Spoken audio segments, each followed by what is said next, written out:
Washington, this is Meet the Press with Tim Russert.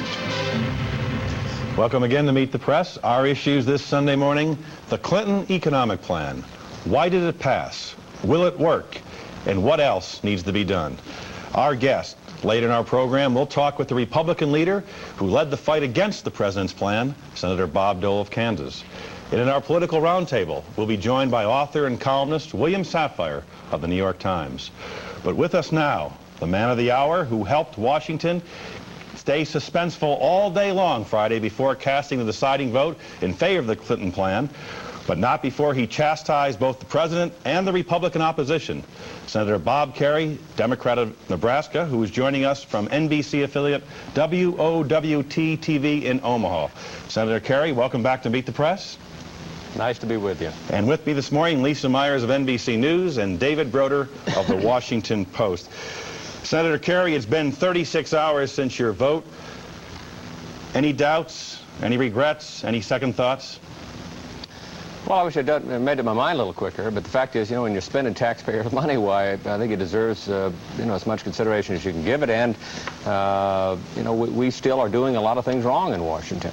You said that I criticized the Republicans and the president. I also criticized Democrats. We lost our way in opposing the BTU tax, and I opposed the BTU tax. We forgot that one of the keys of the president's proposal was the idea that we ought to tax consumption as opposed to taxing the potential productive investments. So we took a $70 billion energy tax down to $20 billion. There was Republican and Democrat congressional opposition to having a higher gasoline tax, and guess what we end up with? We end up with a retroactive income tax increase that's irritated an awful lot of people. I mean, we lost our way in this debate because we got afraid of saying to people that you got to pay a little bit. Or we were afraid of saying to people that you've got to accept a little bit less. There's no other way to get rid of this deficit. How are the How are the people of Nebraska reacting or responding to your vote? Well, just suffice it to say that I went to see the movie The Fugitive last night. I mean, there's a lot of confusion about what this bill will do. I mean, there's no question about that. And people really, genuinely, sincerely are prepared to accept less, and they want cuts. Now, one of the things that we got out of this was Congressman Penny and myself and others who were arguing for some special way to get cuts. We did get a promise from both the president and the leadership to take up a bill that will offer an opportunity for those of us who want to vote for cuts to vote for cuts.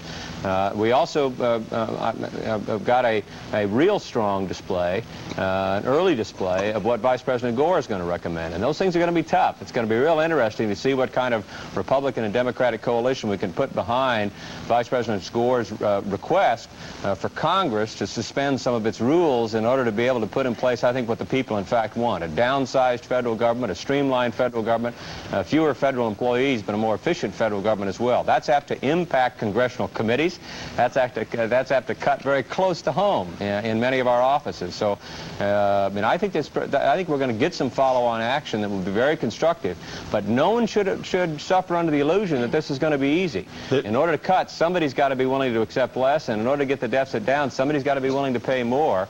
And hopefully, the idea is to do this thing in a fashion that will sustain the economic growth that we currently have in place, to create the jobs that, in fact, I think is still tops most Americans' list of things that they want us to do. It sure does. Let's talk a little bit, however, leading up to your vote. There's a report in this morning's Washington Post that on Thursday you called the president, informed him you were voting no on his plan, that resulted into a shouting match on which you hung up on each other.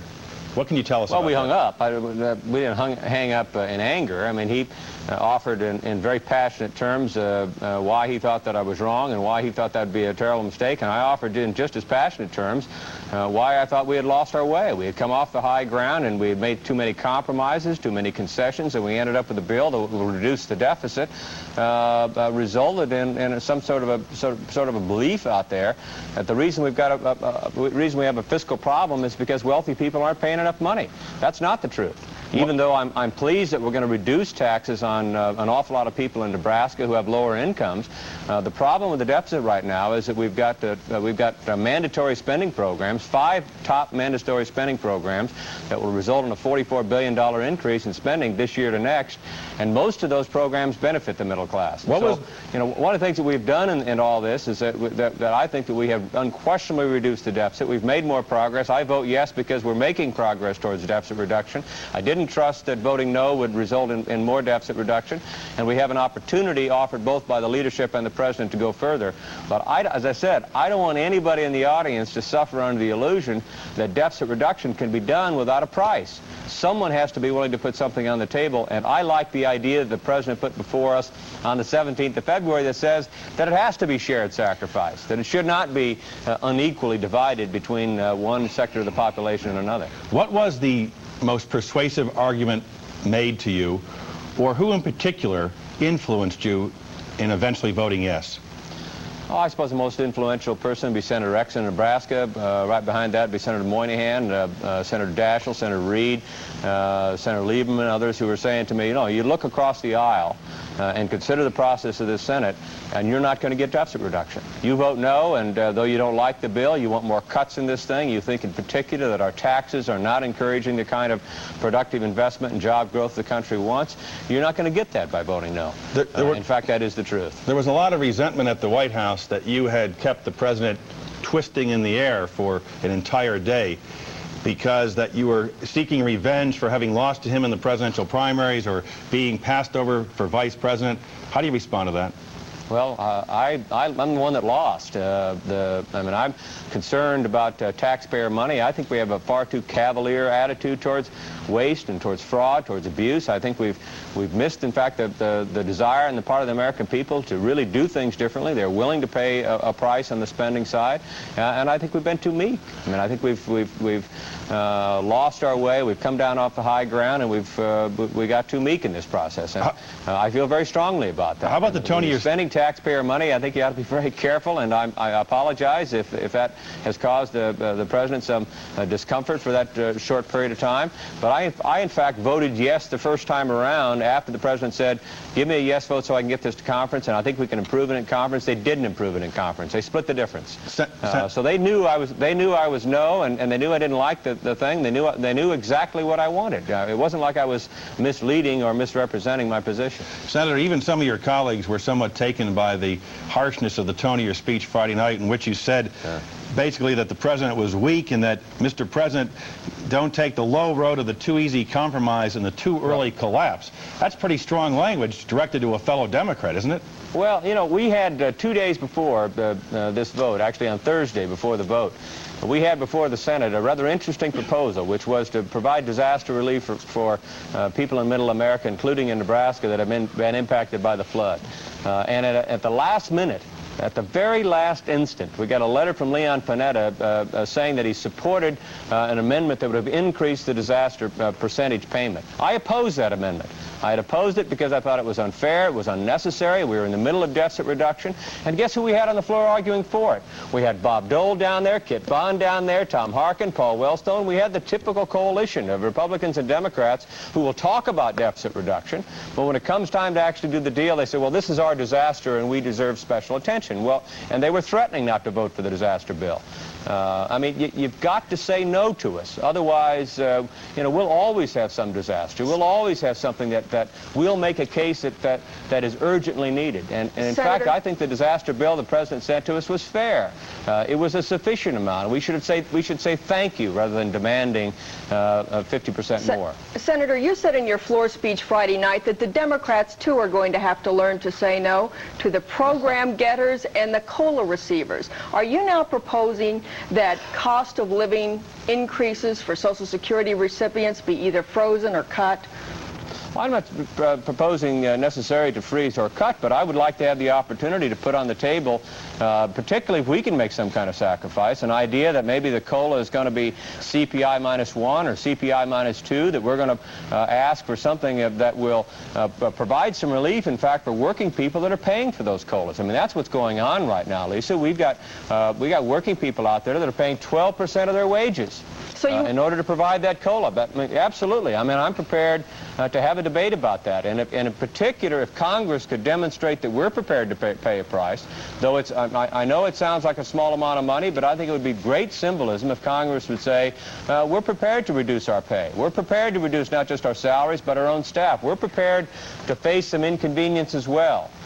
If you could do that sort of thing, I think you could in fact get the mood of the American people to say, okay, we'll take our COLA. We still want a COLA. We still want some increase, but let's make it perhaps CPI minus 1 or CPI minus 2, which would save probably $70 billion or something like that. Senator, are you prepared to push for that in September when you get back? Well, I've talked to Congressman Penny about it. I don't know if we're going to have the opportunity to take that up in September. It looks like it's more likely to occur in October when that vote occurs. But yes, I'm going to argue that's a reasonable thing to consider. In a time when we're saying to the American people that if you want to create jobs, you have to move from consumption over to productive investments, that the most rapidly growing accounts in our budget today are the mandatory programs that are increasing by $44 billion. And yes, retirement programs are on the list. But understand, I say for emphasis, that we have to demonstrate that we're prepared to put some of ourselves on the table. I voted for the pay raise. I thought it was a reasonable thing to do. But our offer of willingness to accept a little bit less, I think would get the American people in the mood that says, okay, we think these men and women finally have the message that to have less spending means that they have to pay a price as well. Senator, let's talk for a minute about what you got from the president. Did you get an agreement from the president to come up with more cuts and entitlements, perhaps even the COLA reductions that you're talking about? Well, we argued for a special session, actually, and it was the Speaker of the House that said to me, Senator, that just won't work. The rules of the House are such, and the way the structure is over here, that kind of a special session won't work. Congressman Penny actually got a concession from the President to introduce a rescission bill and a concession from the leadership to allow for a vote on cuts, particularly on mandatory spending programs in October. I think that's good news. I didn't actually get that myself from the President, but I'm pleased, in fact, that concession was offered. You said you weren't certain whether this program, this package that you ended up voting for, was a first step to deficit reduction or the first step to hell. If the president does not go along with entitlement cuts, would that affect what your ultimate decision is as to whether your vote was wise? Well, it isn't just the cuts. I mean, understand one of the things that we've got to get back to is the idea that we're trying to create jobs. And I think it will be the first step to hell if all we do is focus on deficit reduction and lose sight of the fact that what we need is a tax structure that encourages personal savings, personal investment. And in fact, what we passed right now is a proposal that shifts us away from productive investment and savings and more towards consumption. I think we've got to get back on this very important idea that we need a tax system that is powerful and muscular in favor of personal savings, personal investment, the sorts of things that I think are not only good for individual families, but overall will be good for economic growth in this country. Senator, let me turn you forward. The next issue up on the agenda is your favorite issue, health care, the one on which you ran for president. Do you know enough about what the president's plan is going to be able to say whether it is something that you can support? Well, I've been working with First Lady Clinton on it, and I hope I expect it's going to be something that I'm going to support. I mean, I think that she understands that we've got to, again, come to the American people and say this is much more than just a program. It's going to take an attitude change on all of our parts. We need to change the way we become eligible so we can go to bed at night and know with certainty that every single American is covered. But again, we've got to come, pardon me? Excuse me. We have to come to the American people as a quick follow-on and say that all of us have a responsibility to make a payment.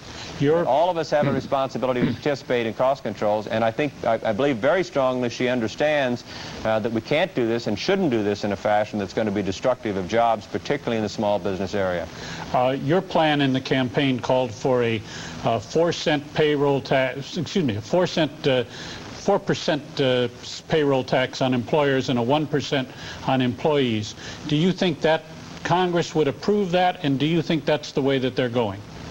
Congress should probably not. I've actually, in my own case, moved a bit away from using the payroll tax I do, in my proposal, say that we're going to pay smaller amounts of premiums and we're going to shift over to payroll tax as a method of payment. My preference today would be to continue with the premium-based system. I think you can have a system that says that we're all in this thing together, that we're not going to have a program that requires us to prove that we're poor, such as we have with Medicaid, or prove that we're old, such as we have with Medicare, or prove that we've been disabled in a war, such as we have with the VA. I think we need a single system of benefits, and clear methods of payment. Under that kind of a formula, rather than collecting the money and running it through Washington, I think it's possible for us to establish at the local level entities that will have us paying premiums rather than paying taxes. And one of the problems that I always had with my proposal, and it's still there, is that people simply don't trust that the federal government can get this done. Senator Kerry, so I think last week on this program, Ross Perot suggested that he and other affluent Americans should not be receiving Social Security or Medicare, and called for a means test for those two programs as a way of saving money. Would you be supportive of that idea? Well, just as long as it doesn't become a mean test. I mean, that very often happens in these sorts of ventures, you know. One person tries to outmean the other ones. I think, in fact, particularly with Part A on Medicare, that there's an awful lot of wealthy Americans, upper-income Americans, who are saying it just doesn't make any sense for us to get free hospitalization coming as a consequence of 20 million Americans that don't have health insurance paying 3% of their payroll so we can have free health care. I mean, how about there's an awful lot of people... How about Social Security? Well, Social Security is a different kind of a contract, and so I think it's a much more difficult thing to figure out how to do some kind of a means test on. I think it is appropriate for us to say to all retirees that, that when we do a cost of living adjustment today, that we very often, I think, are providing an increase that doesn't connect to the real problems faced by the people that are paying that money in. And that real problem right now is that their wages are going down, their standard of living is going down, and an awful lot of them are on the edge of unemployment. So I think it's very important for us to say to retirees and Social Security recipients included, consider where that money's coming from. That money is not a paid-up program. In some cases it's paid up, but mostly it's coming as a result of taxing people out there in the workplace, bringing that money in and then paying it back out. In that kind of an environment, I believe retirees would accept a COLA that was a COLA -1 or a COLA -2 or something like that in order to be able not only to get deficit reduction done, but get it done in a fashion so that the economy continues to create jobs and so that people that are out there in the workplace are not unfairly burdened with the task of doing deficit reduction. You say you feel like the fugitive after casting this vote. The last time you felt frustrated after one term of governor, you chose not to run again. Is there any chance you will not seek re-election next year to the Senate? Oh, there's always a chance. I mean, I like my privacy. I miss my family. There's lots of things when I look out the window that looks pretty good to me. But you know, at the moment, I'm still committed to do it. You know, I see an awful lot of things that can be done on the job, and I must tell you, Tim, the most important things for me aren't just getting embroiled in battles over deficit reduction. I think you still have a chance to use the power of government to positively affect, to help people in their lives, and I would say on balance, I've got a duty at least to come to the voters and ask them if they'd trust me enough to send me back for 6 more years. You have expressed repeated frustration at President Clinton's leadership, both in the speech on Friday. You opposed his national service plan. You certainly have differences on a variety of issues. Is there any chance or possibility, or would you rule out challenging the president in 1996? Oh, I'm not going to challenge the president in 1996. Though I've had disagreements with him, I'm broadly supportive of many of the things that he's done. I mean, I think he's already brought a lot of change, and I'll give you an example. Jocelyn Elders, who is opposed by a number of people on the Republican side because she's too radical. I mean, she's going to come to the American people, and in a couple years' time, Americans are going to say poverty is our #1 health care issue, and it indeed is. I mean, he's brought real change to the country already, and I'm very, very happy and very, very supportive of him. Senator Kerry, thanks for joining us this morning. I hope you find safe haven there in Omaha and have a good August recess. Thanks. Coming next, is the budget vote the end or just the beginning of bitter partisanship on Capitol Hill? We'll be joined by Senator Bob Dole. Meet the Press is sponsored by ADM, Supermarket to the World, and GE. From plastics to financial services, we bring good things to life. But I could not believe it when I ate it. It was just, they're just absolutely wonderful. I've learned to like them quite a bit. We take them home and eat them pretty regularly. They were really delicious. I like them. They're just good. Oh, they'd get a 10 for sure. They're talking about it in the Midwest. It's quick. I know it's nutritious. It's going to be good for me. Bob has a high cholesterol problem, so they really solve a lot of problems for our whole family. And soon it may be on the lips of people everywhere. If he says it's good, it is really good. Yeah, I like them. It's the Midland Harvest brand Harvest Burger, an all-vegetable patty from the Archer Daniels Midland Company. Harvest burgers are low in fat, low in calories, free of cholesterol, and contain dietary fiber. Qualities that are in growing demand by today's health-conscious consumers. And what are people saying about the taste? We couldn't have said it better ourselves. ADM, supermarket to the world. Yes, I have a question about the GE CF6-6 jet engine. If I wanted to engage the cold water tap into the ice maker, do I first twist the head 16 degrees counterclockwise to allow enough light for people to see Giovanni Marchesi sing like a large elephant stuck in a dishwasher? GE has a simple answer to some tough questions. 24 hours a day, 7 days a week, 365 days a year. One call is all it takes. Wonderful. Terrific. Excellent. Cool. Dean Witter believed every success story was unique. We have a sacred trust to protect our investors. Whether it's the success of a small business, to maintain conservative policies, saving for college, to put the interest of our clients first, or planning an early retirement. From getting in on the ground floor to getting all the way to the top, Dean Witter is there to help every client make it every step of the way. Dean Witter. We measure success one investor at a time. Senator Dole, welcome to Meet the Press. I'm with Lisa Myers and David Broder. Bill Clinton whipped you. He won. You know, he had a victory. Is this an end to the partisanship and the rancor that we've seen in the Senate? Well, if they come back, they made all these promises to do all these spending cuts in October, November, sometime this year, next year, whenever. If they expect Republicans to line up now and vote for all the spending cuts after they've imposed these big, heavy taxes, there may be some more partisanship, yes. Let's talk about those spending cuts. There were a lot of criticisms during the campaign and the debate that the Republicans weren't being specific. Right now, Bob Dole, at this table, specifically, what government programs should be cut and by how much? Well, I'd be willing to cut them all across the board except low-income programs. You can't cut food stamps, WIC, Medicaid, vulnerable groups. You just have a 5% across the board, start with Congress and go right down the list. You could do it that way, or you could have meaningful so-called spending caps and caps on entitlement programs. Sooner or later we have to do that.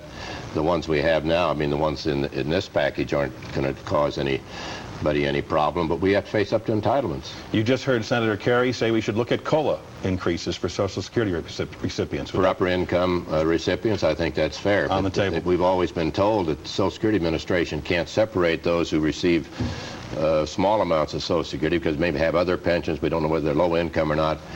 But that's one thing we've looked at in the past. Part B Medicare, there's a $38 billion subsidy there. We pay 75% of everybody's Part B premiums, whether they're rich or poor. Certainly we can save billions there by, in effect, means testing that program. So even if the plan is enacted, Senator, by every calculation, entitlement spending, Social Security, Medicare, veterans benefits, is going to go up. $1 trillion with a T dollars over the next 5 years. Yeah, we didn't really cut anything. We just restrained the growth. And the president boasted about not touching beneficiaries. You're not going to get there unless you touch beneficiaries. So we can say this morning to the people who are watching that if we're serious about balancing the budget and reducing the deficit to zero, we're going to have to cut Social Security and Medicare. Well, not cut. Didn't say you're talking about cost of living increases. I think you're talking about not cutting basic benefits. No, you don't do that. How do you control entitlements without reducing benefits? You do it through the COLA procedure. You don't cut back on basic benefits. You make certain that low-income, middle-income people aren't affected. You can do that. We're doing it, in effect, now by taxing certain Social Security benefits. That's a means testing.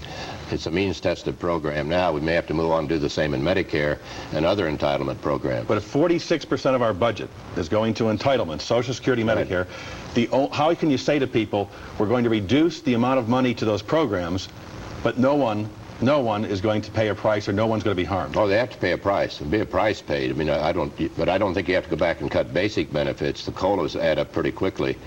And my view is that there are enough of us, Senator Nunn, Senator Domenici, have a proposal to do just that. But again, I think getting the liberal Democrats to vote for that, they're not going to do that. They want to raise everybody's taxes and then come back in October and say, now, we've raised your taxes, let the Republicans cut spending. That's not going to happen. But everything is on the table as of this morning. Social Security, Medicare, all entitlement programs. We're going to have to look at those hard and reduce them. Right, but we're going to do that. We want to take a look at some of the tax increases, too, and reduce some of them. Lisa? Senator, if Senator Kerry offers a bill in October which would reduce the cost of living increases for Social Security recipients, will you vote for it? I don't know. I want to see what else is in the package. I mean, he's staked himself out as the one who has all the answers to everything. I don't think that's the case. If he wanted to have an impact, he should have voted with us and then moved to reconsider the vote, and we'd have had the month of August to work out some spending cuts. He gave up on that. He voted with the press, and he voted for higher taxes. He voted for retroactive taxation. He voted for very few spending cuts, said the package was terrible. So I don't think it's a very good vote. What happened to the bipartisanship? Well, I'm just saying, he took a pretty good poke at Republicans, said you couldn't trust us, and he said when I made this proposal, it was like selling him a watch in the back alley. I mean, I made it in good faith. I said, if you really want to get deficit reduction, let's do it now. But Senator, he's given up all his leverage. He didn't have any leverage. But Senator, the polls show that the American people also don't trust the Republicans. Even though they've been upset with President Clinton, they also say that they believe the Republicans have been motivated by purely partisan gain. But that'll change. You're already reading in the Washington Post about how this tax bill really covers more people than they thought. You know, more people are going to pay, not just those 180,000 above. And once the facts are out, where there's so much fog coming out of the White House boiler room operation, that the American people never got the facts. And that's going to dissipate. They're going to find out that we were correct, and it's going to be a tax on not just the wealthy, but a lot of other people, particularly small business, self-employed people. And it's going to be tough, and it's going to be tough in Nebraska, too. And if you don't trust Republicans, there are a lot of Republicans in Nebraska. Senator, you voted last week to spend an extra $3 billion. $1 billion. Well, initially it was $3 billion. Yeah. Initially you were supporting the Cochran Amendment, which is $3 billion. But then I voted with Senator Dernberger to pay for it, to pay for the whole package, and I don't think Senator Kerry did. But did it bother you? Didn't it bother you? Don't you feel a little bit vulnerable when people claim that it's hypocritical to say I'm against deficit spending when it comes to other people, but for my state it's okay? Oh no, we didn't do that. We knew the Dernberger amendment was coming when we voted for the initial package. We knew he was going to offer an amendment to pay for the whole thing.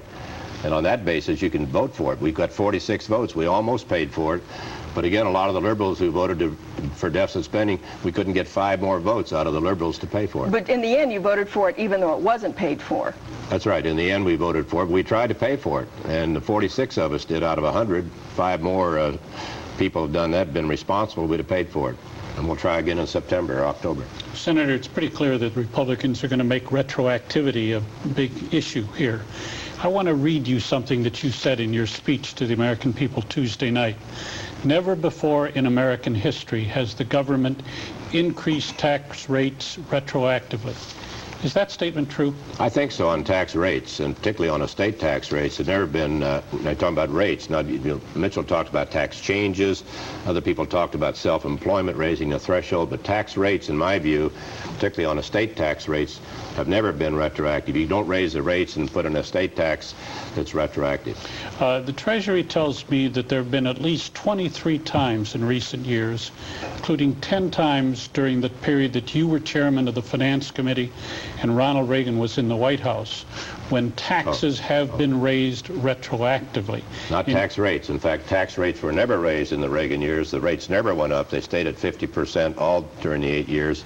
They're talking about other retroactive changes, and sometimes retroactive changes are good. If you got a big loophole to close, somebody's making a big profit because of a bad tax provision, you make those retroactive. And many times, in fact, I did it when I was chairman of the Finance Committee, you put out notice. You give the American people notice that the rates are going to be effective a certain date. Now, once they've had notice, that's fine. In this case, there was no notice given the American people on April 22nd. So all this stuff, they went way back to World War I. They had to go back to 1917 to find retroactive tax increases. That's when we first implemented the income tax. In 1982, not World War I. That was unemployment. We lowered the threshold. That was done in a conference committee. I'm a worker receiving unemployment wages in September you decide that more of those wages are taxable to me from January 1. Tell me why that's different, from my point of view as a taxpayer, well, my view than is, what the president has done? If it's a surtax, which is an additional tax, as we had they raised that vote. The Bob Dole voted for a surtax. That was 1968 to bail out Lyndon Johnson. In the Vietnam War, we had to have a surtax. It was even a separate line on the 1969 tax return. In this case, we lowered the threshold. We didn't raise the tax rates. In my statement, I stand by it. We haven't raised tax rate increases and made them retroactive. That's not fair. Senator Kerry just said it wasn't fair. And we're going to find a lot of people didn't think it was fair either. Now, you have said repeatedly that the Republicans are not being obstructionist. That's right. I understand that you and 40 other Republicans signed a letter to the president last week saying that if his health care plan included either payroll taxes or mandates on employers, that Republicans could not support the plan. Are you really drawing the line in the dust this early on that issue as well? No, I think we changed the wording of that letter, which did originally say under no circumstances, say we strongly disapprove. So we left the door open. You know, we wanted to register our disapproval of those kinds of taxes, but I remember suggesting we change the wording in that letter to say under no circumstances will we vote to strongly disapprove. I see. So there is some, and I've just called the president this morning while I was here to congratulate him on his budget victory, suggesting there are other issues coming down the road we're going to be working together on. The big one is going to be North American Free Trade Agreement, where I believe you'll see the Republicans providing more votes than Democrats.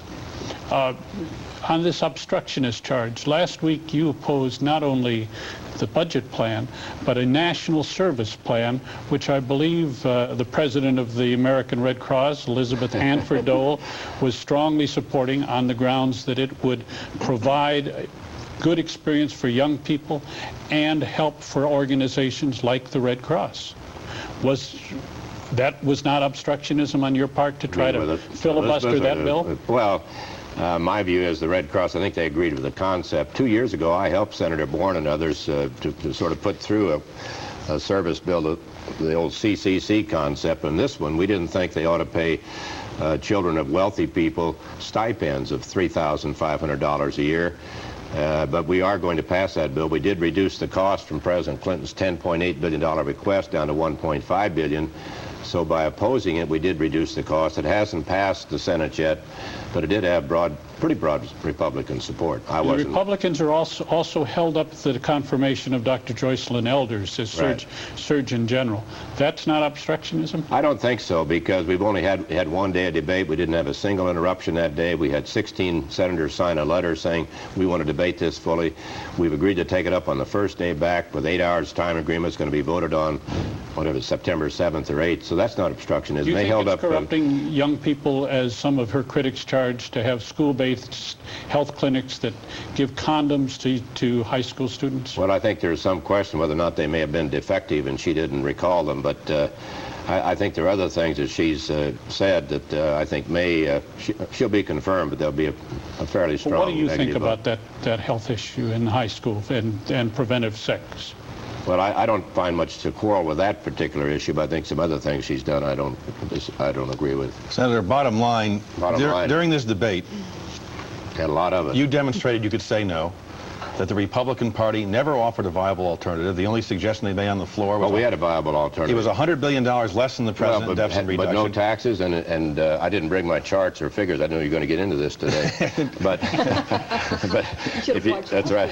I did log. All right. But our reduction, our deficit goes lower in the out years. His starts going back up in 1998. Ours continued to reduce because we had strong spending cuts. Will you say this morning that in September, the Republican Party, led by Bob Dole, will present to this country a specific plan to control entitlement costs, including Social Security, Medicare, and veterans benefits?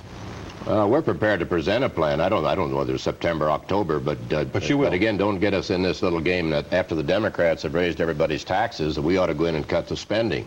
You know, we should do that in one package. So if we're going to get into that game, Republicans will insist we go back and take out retroactivity and get rid of all the taxes, then we'll talk about spending cuts. We can't be co-opted by the liberals in the party, Democrats, who are never going to cut spending. They don't want to cut spending. They love taxes. But Sam Nunn, a Democrat, said the longer you stay on the sidelines and not take part in this process and offer viable alternatives, the debate then shifts and allows the liberals to have a more dominant role, because you're on the Sam Nunn is right. I think Sam Nunn we can work with, no question. Are you going to get in the game and provide alternatives? I'd be happy to get in the game with Senator Nunn and others who feel sincerely about the deficit reduction. I think some of them may have voted no because of their next year's election. How about your own image in this? John Apple writes in the New York Times today that you've taken on the posture of a political expert. Well, he said posture. He knows that's not true, yeah. But does that concern you? No. That you're perceived as Dr. No, the guru of gridlock and all the other things? I mean... No, I guess, what is it, Begala? What's that guy's name? And hung around the White House. He said I was out there beating baby seals or something, you know.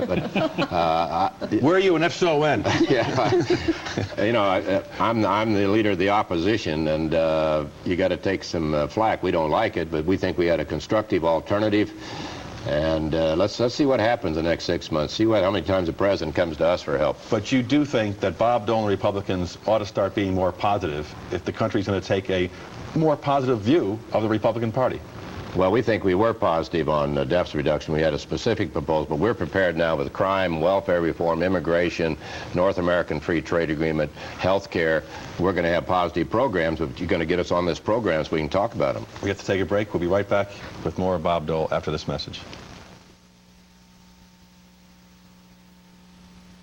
To experience the true joy of cooking, it must be pursued with reckless abandon and total disregard for the inevitable splatters, spills, squirts, and the occasional splash. Fortunately, GE's profile cooking appliances have ingenious quick clean features like lift-top ranges, self-cleaning ovens, easy wipe surfaces, and sealed burners, so they clean with just a wipe. GE's profile appliances are so easy to clean, they take the joy of cooking to new heights. I'm sales and marketing manager for a health food pasta company. Well, I've got a word processing package, a spreadsheet, export information, special deals, prospective new clients, at a database, and I make my own sort of layout, sales calls, checking account, bank account. This is a picture of my daughter and her surfing instructor. Our inventory with linguine, fettuccine, spaghetti. You gotta hear this. My granddaughter crying.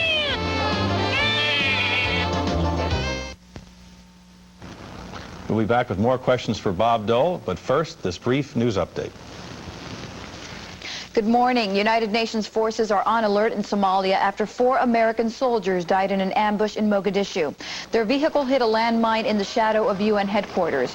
As it exploded, Somalis ambushed the convoy and a 40-minute firefight followed. This was the 3rd ambush in Somalia since last Thursday by forces believed loyal to General Mohammed Farah Aidid. Sources say the U.S. will retaliate as part of a United Nations effort. Serbs in Bosnia say they're pulling some heavy weapons back from the mountains overlooking Sarajevo. The UN is trying to confirm the move, and Saturday said Serbs were fortifying those same positions. At latest report, officials say there is no evidence of serious withdrawal now. NATO ministers meet in Brussels tomorrow to consider an American-backed plan for airstrikes if the Serbs don't pull back and allow UN control of the mountains. There are reports of damage and 40 people injured on the island of Guam, struck by a major earthquake this morning. Witnesses report parts of floors collapsed at 2 hotels. Cars caught on bridges were seen tumbling into rivers. The quake measured 8.1 on the Richter scale. Agriculture Secretary Mike Espy is promising to quickly get checks into the hands of farmers ravaged by the Midwest floods. The people of Alton, Illinois are still using bottled water, but officials hope to have the public water system running again soon. And as the floodwaters appear to be receding, the fear is that airports, roads, and train tracks will be left badly damaged. The search of rubble is over in Virginia. Now the cleanup gets underway of the damage left by the killer tornado.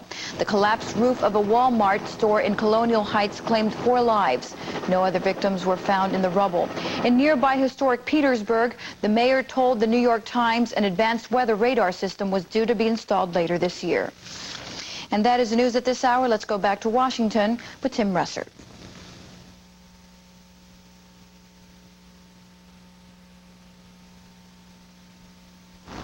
More from Bob Dole and political analysis from William Safire after the station break. Tonight, adoption. What are the rights of the birth parents, the adoptive parents, and who looks out for the child's best interests? The laws can be confusing. We'll clear it up on NBC Nightly News. They were sex slaves of the Japanese army. 50 years later, they're crying out for justice. Comfort women. An all-new Dateline NBC. Tuesday. This veteran newsman knows how to have fun. On the next Good Evening, Tom Brokaw. He's not afraid to risk his life for a little thrill. Now he opens up about one adventure that went too far. I knew that we were in some trouble and we had to get out of there fast. Plus, the bungee cord has gone to new heights. If you think jumping off a bridge seems scary, try jumping off a skydiver. Is it a death wish or a daredevil's idea of fun? Watch and see, Monday at 6:30 on Channel 8. Gary Elliott faked his death to start a new life, deserting a wife and 7 children. Something snapped and made him do the wrong thing. Then, 14 years later, his new fiancée reports him missing again. This time he's found near death in a blistering desert. The guy was hit on the head and pushed back into the car. A face-to-face interview. The man with the double identity on the next A Current Affair. Monday night at 7. Discover the unique natural beauty found right here in Oregon. See Oregon first and support these fine Oregon sponsors. You're watching KGW-TV, also seen on these translators. Welcome back to Meet the Press. Senator Dole, this morning 4 Marines were killed in Somalia in an ambush. Is it time to get our troops out of there? It may be close. I think Senator Byrd's been pushing to do just that, and he thinks we've gotten away from our original mission, which was humanitarian. And I would assume it's probably, we're not going to be in session for 30 days, but I'll bet there'll be some pressure on the president to do just that. And you'd support withdrawing our troops? Well, I'd support, yes, I hate to give up on this mission, but it seems to me that we've, this was a landmine involved in this case, but there have been 39 killed since total UN forces killed since June the 6th. I think it's time to reassess it. Bosnia, it appears the administration is on the verge of participating in airstrikes. Oh, they've been on the verge of that for 2 months. My view is what we've done, we've subordinated our views to the United Nations. We've given them a veto. I think it's fine to coordinate with the UN, but I think NATO ought to play the role, and we ought to demonstrate we are the leading power in the world, and we ought to make certain the Serbs understand this. I know nobody wants to do anything, and so we haven't done anything for 17 months. The Bush administration did nothing, this administration did nothing, and now we're going to cooperate in dismembering an independent nation so you can have 20%, we'll give the 80% away. So the U.S. and NATO should go forward with airstrikes without UN approval? That's my view. I don't think Boutros Ghali ought to have a veto over what we do in the United States. Lisa Myers. Senator, you're clearly trying to make nice today when it comes to the president. But yesterday, in the Republican response to the president's radio address, Congressman Lightfoot accused the president of, quote, cruel, cold-blooded, calculated, self-promoting politics. Do you agree with that? I didn't see the broadcast, but... Well, do you think those words are correct when it comes to Bill Clinton? Well, I don't know. I'd have to read the, the entire package, which you probably don't have there, so I'm off the hook. But do you, aren't there some members of your party, however, who are really taking a position? Some are very upset with this bill, and they're very upset with President Clinton, with all the promises made, all the hundreds of millions of dollars paid to get the votes. One thing I wanted to point out earlier, and I'll just take a second. The Republicans have already introduced a crime bill, which is a positive step forward. Safe streets, safe schools, $5 billion. We pay for it. So in answer to Tim's earlier question, we're going to have a lot of positive programs. Senator, you spoke about NAFTA. As the Republicans have had a wonderful, cozy relationship with Ross Perot on this budget fight. Are you prepared to take him on his opposition to this free trade agreement with Mexico? Well, I'm not certain it's necessary to take him on, but take on the issue, yes. We'll take on the issue head on. We think we're right in supporting NAFTA. I don't see every Republican senator.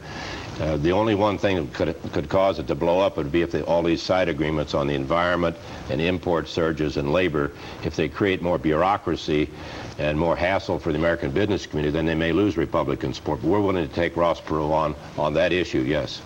Senator, you're going on vacation? We're going to go to Kansas for 3 days right now and look at the flood damage and see what's happened there. And then I'm going to, yes, maybe for about a week after this. Where are you going? New York, and then maybe over into New Hampshire for a few days. New Hampshire? Are you going fishing in New Hampshire? I've never been much for fishing. I'll be fishing, but... Fishing for delegates? No, not really, but meeting a lot of old friends and trying to make new ones. And.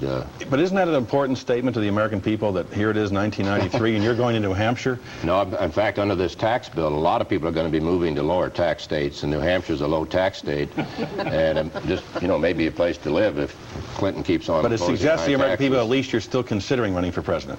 I think that's a fair statement. The FEC, the Federal Election Commission, fined you $100,000. Not me, my campaign. I mean, it's civil penalty, too. You take responsibility for your campaign. I guess, yeah. $100,000 for violations in your 1998 campaign. Yeah. You plead guilty? Well, I didn't have to plead. It wasn't a criminal charge. We paid, rather than to fight and rather than go to court, we'd have probably spent $1 million for lawyers. So the answer is yes. Will the next campaign be better run? Well, I think everybody makes mistakes, and I think we had a pretty good record, but we overspent in Iowa and New Hampshire. They've eliminated that rule now, so we won't have that problem. Would you accept public money in your next campaign? I'd rather not. I'm not certain. I mean, this is a good example of why you shouldn't have public financing for everybody in Congress. They've been over 5 years closing this case and haven't gotten around to Bush and Dukakis and others yet, so it may be 10 years. They're going to be around longer than Lawrence Welch was as independent counsel. On that chipper note, Senator Dole, thanks for joining us again this morning. Have a good, relaxing vacation in New Hampshire. Thank you. And we'll be back right after this with our political free-for-all with William Safire. Meet the Press is sponsored by GE. From aircraft engines to appliances, we bring good things to life. He was 50 when it happened. In 3 months, he went from perfect vision to almost total blindness. You know, you never appreciate the beauty in your life until you can't see it anymore. My wife, my family, my life. Everything I cared about just turned to darkness. And no one could tell me why. In test after test, doctors were at a loss. I can't find a thing. There seemed to be no answers. Finally, a test was done using GE's revolutionary magnetic resonance imager. It lets doctors see things that ordinary tests and x-rays can't. Look at this.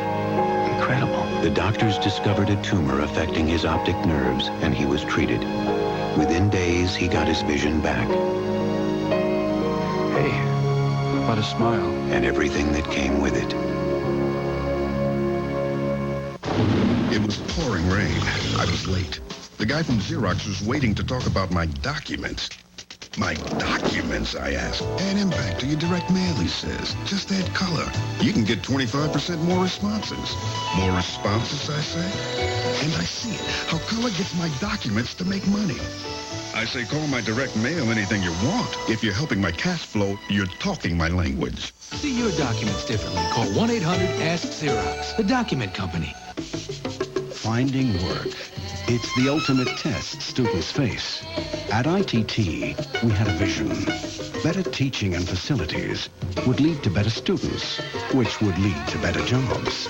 And that's what led us to invest over $35 million in ITT Technical Institutes. It's nice to know our investment is working. ITT, we're adding more than just our name. Bill Safire, welcome. The president has won his battle for the economic plan. A political victory? No, I don't think so. When you win with this much effort, by this much thing, it's a slight victory. It's better than losing. Certainly losing would have been the end of everything.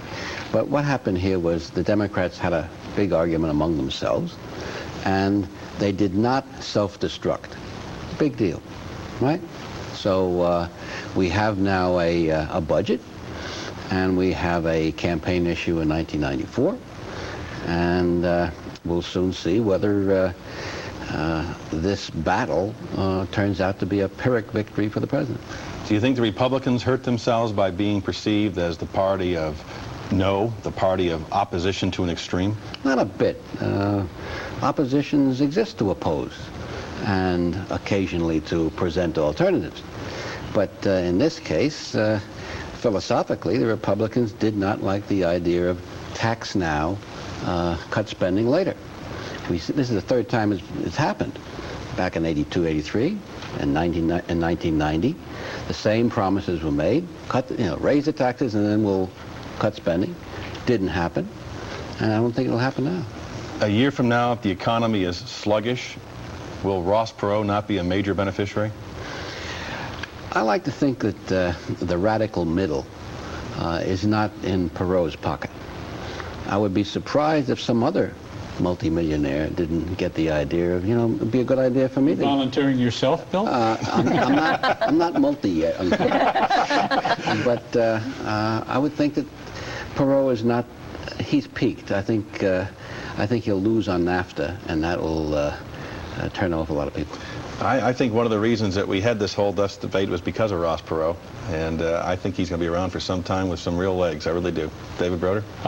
You asked Bill the question, was it a victory? I think the president has won has gotten his plan through, but he pays an immediate price, Tim, because they lost the battle in public opinion as to whether this was a hit on the middle class. Americans believe that they're going to be hit. Immediately, that constrains what they can do to pay for their health care plan, which is the next step up. And long term, it really does open the door for a Republican attack of the kind that we heard from Senator Dole. Lisa? Well, there are at least a handful of Democrats who Democratic leaders expect to lose their seats as a result of their votes for this package. DeConcini of Arizona. You mean Ambassador DeConcini? Ambassador DeConcini. Oh, Supreme Court Justice DeConcini. He said he was promised a seat on the Ambassador Supreme Court. Ambassador of Philadelphia. Exactly. The list is long. Bill Sapphire, what other problems, hurdles does Bill Clinton face? Well, this coming week, I think you'll see a report from the Park Police, essentially brushing under the rug a problem that really is the talk of the town here in Washington, the suicide of the assistant counsel to the president, Vince Foster. A lot of us feel there's more to that than meets the FBI, and that there'll be some serious looking into, not did he commit suicide because of some personal matter, but was there any intelligence matter connected with it, or was there any scandal involving the Clintons that might be connected? But is there any evidence or suggestion that that might be the case? Why can't this town just simply accept the fact of a guy who got depressed and took his life? Because that's one explanation. When you're in such a sensitive position, when you're entrusted with the secrets of the nation and you kill yourself, you have to be clearly and closely examined. And I think that's what's going to happen. David Broder? I don't have any thoughts about the Foster suicide. My feeling is that it probably ought to be left alone as a personal and family tragedy. Lisa?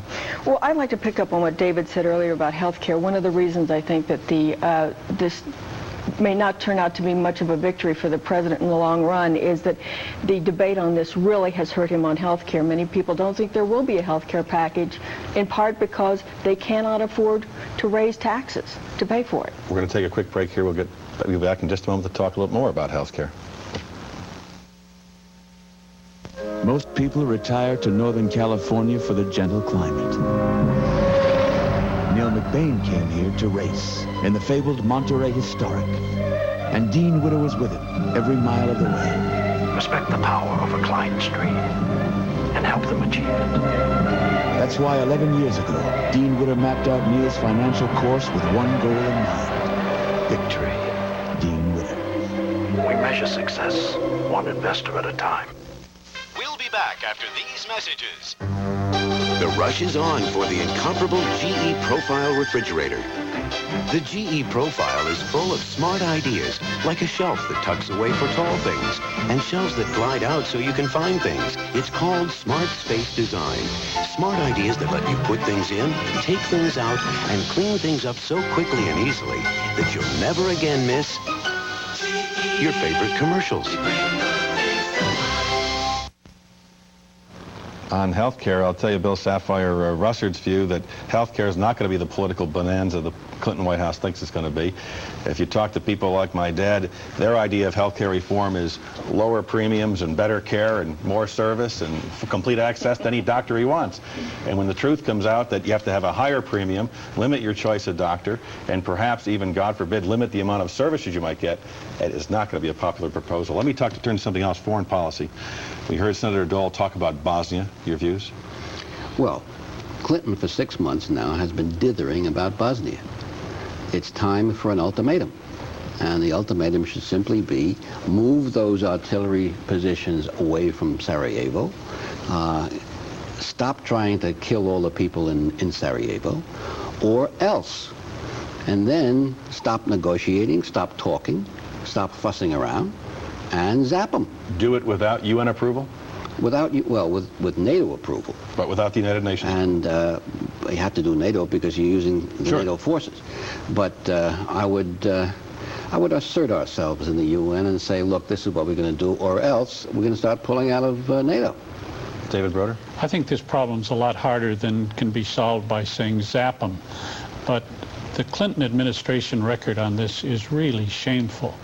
I mean, this is now the second time that they have advanced a strategy and then conveniently found somebody who will veto the strategy, not let them put it into effect. The impact of that is to make them look feckless. Lisa Myers, you know the Hill better than anybody. Would the senators and congressmen be supportive of an airstrike over Bosnia?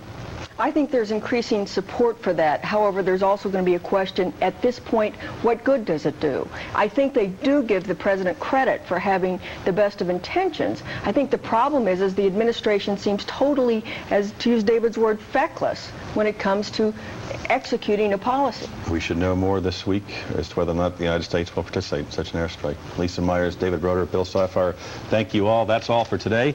Stay tuned to the Today program and the NBC Nightly News with Tom Brokaw for the latest news, and later this week, on-site reports of the Pope's pilgrimage to Denver.